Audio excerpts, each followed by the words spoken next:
Mabenta na ngayon sa Baclaran ang mga itinuturing na pampaswerte sa bagong taon, gaya na lang ng damit na may polka dots, bilog na prutas at mga pampaingay. Alamin natin ang presyo ng mga iyan sa News to Go ni Von Aquino, live mula sa Baclaran. Von! Yes, Kara, matapos nga ang Pasko, ayun namang mga items na pinaniniwalaang maswerte sa bagong taon ang mabenta dito sa Baclaran. Katulad na lamang nito nga mga bestida na ito, no, Kara, na may imprenta na mga polka dots iba't ibang kulay. Yan ay 2 for 180 pesos lamang. At dito naman sa kabila, Kara, no, ay meron ding mga polka dots na mga damit na para sa mga bata. Yan, kinabunso.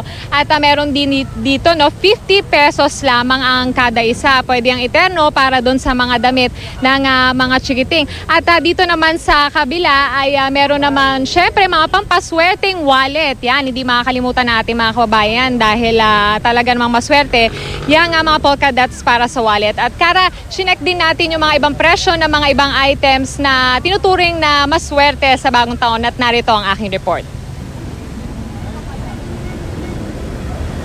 Mga polka dots at pampaingay, yan ang patok na ibinibenta dito sa Baclaran ngayong papalapit ang bagong taon.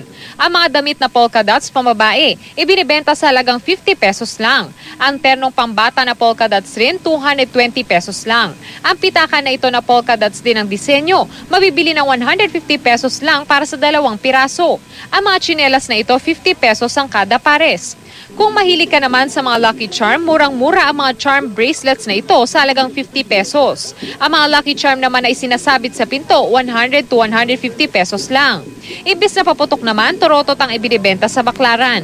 Kung pagod ka na sa kakaihip ng torotot ito at may bagong klase ng torotot na ibinibenta lamang sa halagang 60 pesos at ang kailangan mo lamang gawin ay bombahan ito ng hangin upang makapag-ingay ka na sa bagong taon.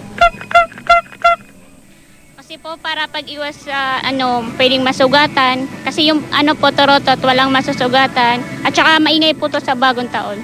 May binibenta ring mga bilog na prutas na karaniwang inihahanda tuwing bagong taon dahil swerte rin daw. Ang ponkan, 5 piso kada piraso. Ang orange, 50 pesos kada 3 piraso. Ang kiat-kiat, 50 pesos kada net. Ang ubas, 180 pesos kada kilo. At ang dalandan, 40 pesos kada kilo.